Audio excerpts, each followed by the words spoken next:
the I can't sleep stage because I have a million thoughts inside my head.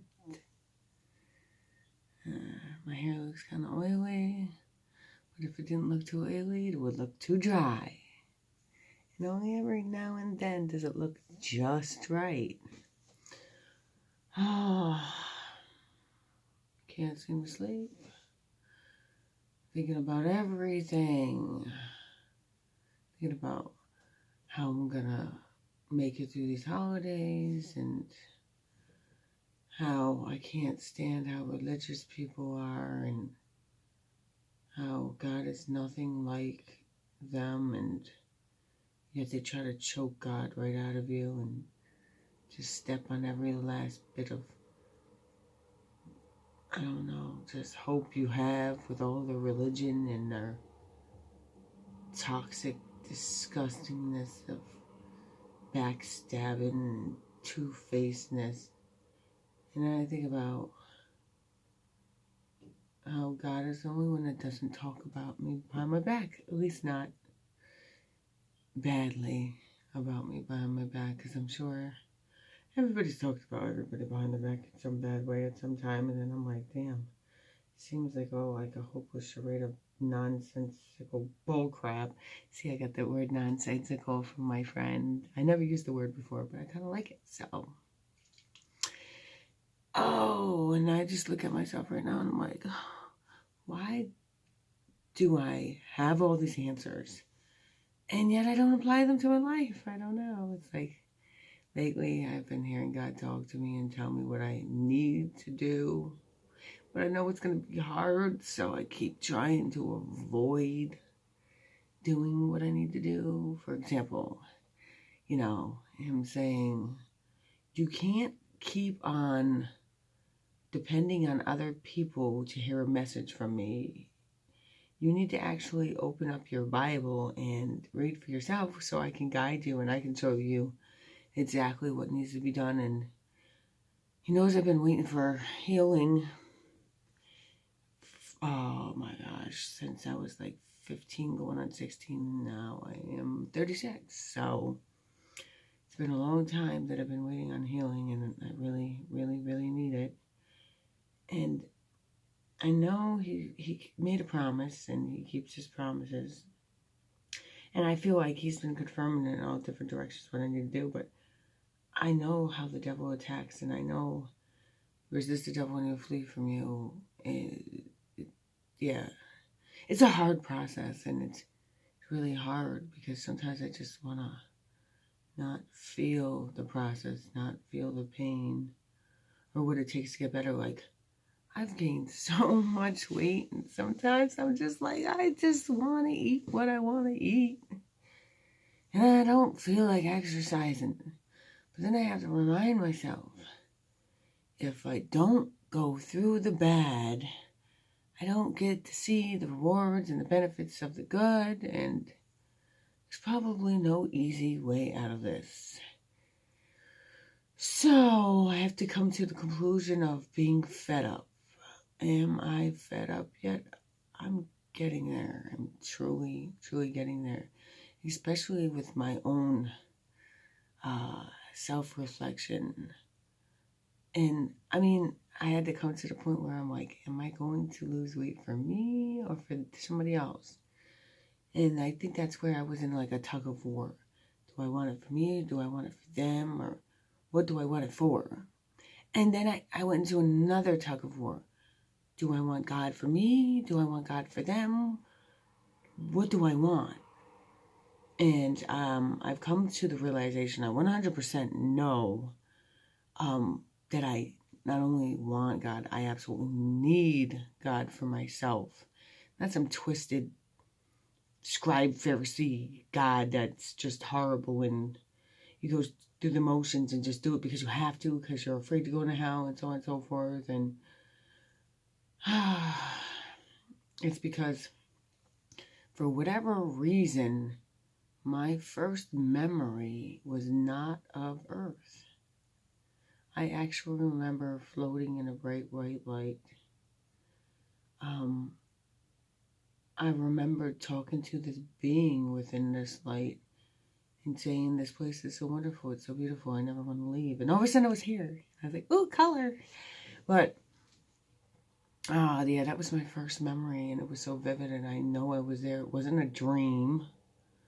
I mean, I saw whatever I saw, and for some reason I spoke in English before I ever saw my mom, my dad, or anybody that I know. And for whatever reason, I can remember it.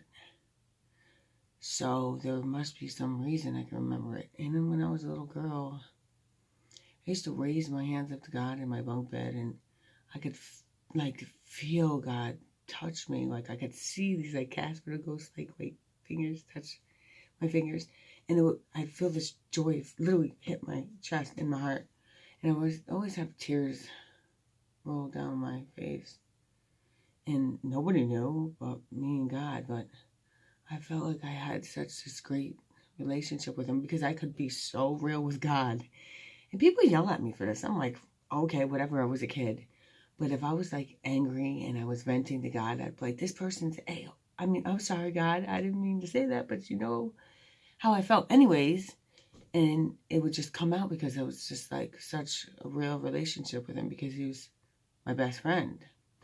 And when my dad would piss me off and try to act like greater than thou and like, you know, he did all these things and then act like he could say the opposite, and it just was a bunch of contradiction and just craziness. And I used to get mad, and I'm like, God, if you're anything like him, I don't want nothing to do with you. And God would tell me I'm nothing like him. And that was such a comfort because he is nothing like him. And somewhere along the lines of life, I started caring what people thought. And at that moment, it's like a lost touch with God, because in order to have God, you can't care about what this world thinks, because then that would be loving the world. Then you can't love God. Like, you have to make a choice. You have to store your treasure in heaven. Your most favorable love would be God, and that's to say, I don't want to go to heaven because it's such a beautiful, wonderful place and, you know, has all these treasures in it. I want to go to heaven because Jesus is there. So needless to say, if Jesus wasn't in heaven, then I don't want to be there. I had made an inside joke with God one time, and I know he was laughing because I could just tell. I was just telling him, you know, if I had to scrub toilets for eternity, I'd be okay, you know, doing it as long as you were right there beside me and I could see it, like, in my mind, him scrubbing toilets with me. But then I was like, God, I don't really want to scrub toilets for eternity. And that's what I believe. He laughed. But, you know, people could say whatever they want. They could be like, oh, God doesn't talk to you. You made it up in your mind, blah, blah, blah, blah.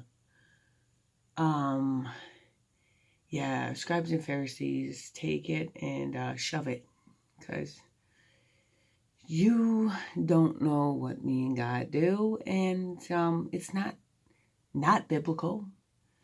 There's nothing to say that God doesn't speak to you. In fact, there's everything to say he does. And because it's a personal relationship, the way he does it is personal.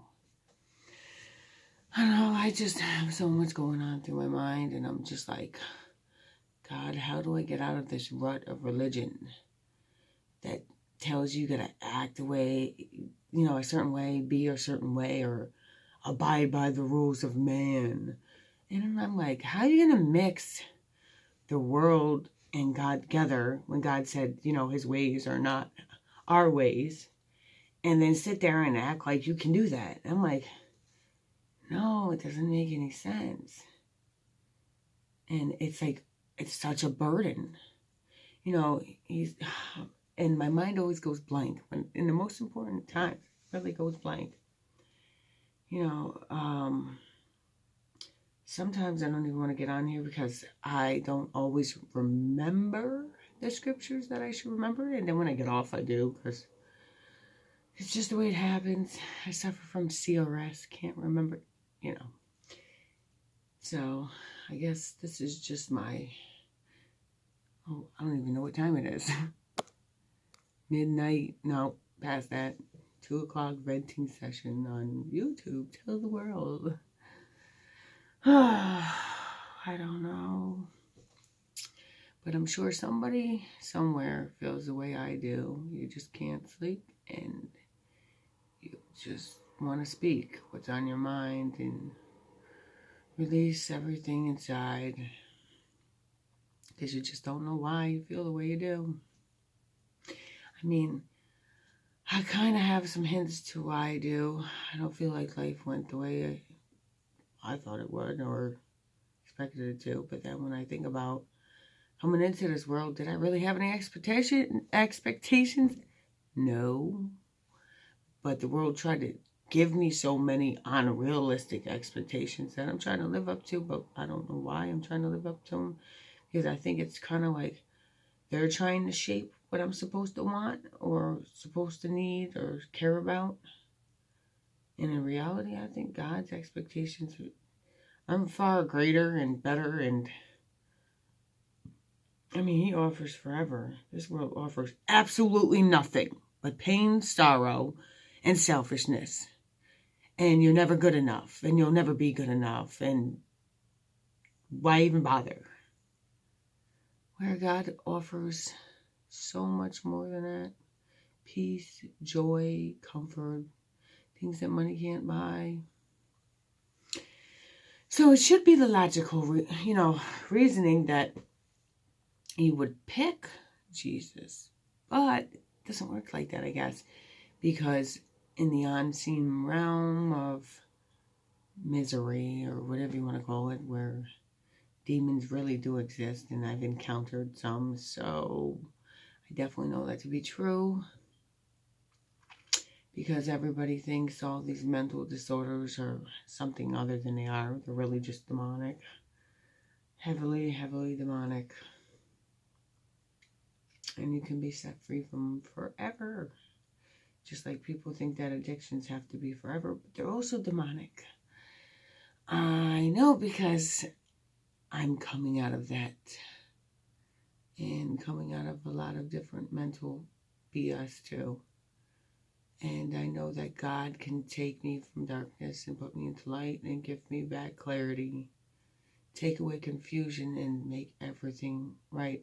But I also know it's a process. It doesn't just happen overnight. It didn't happen overnight when I fell into being an alcoholic and doing other stupid crap. It didn't happen overnight that like everything fell apart. So it's not going to come back together overnight. I mean, God can do like miracles. And of course He has in my life on multiple occasions actually. But I guess He chooses what He wants to do and how He wants to do it. And I mean, it's all to His glory at the end and to our bettering. So, I don't know. I think I've vented enough for this moment. And I'm not sure if it has any purpose at this moment than just a vent. But if anybody else can relate, or if this helps anybody in any way, then, well, the more the merrier, I guess. And I think that's it for tonight. Perhaps I'll be able to lay my head down without a million more thoughts and go to sleep, for I have a lot to do tomorrow. And I'm looking a bit crazy.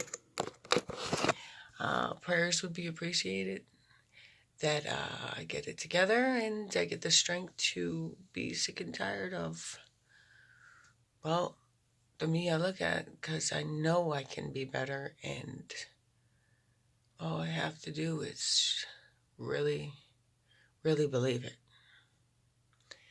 Do it and be it. Okay.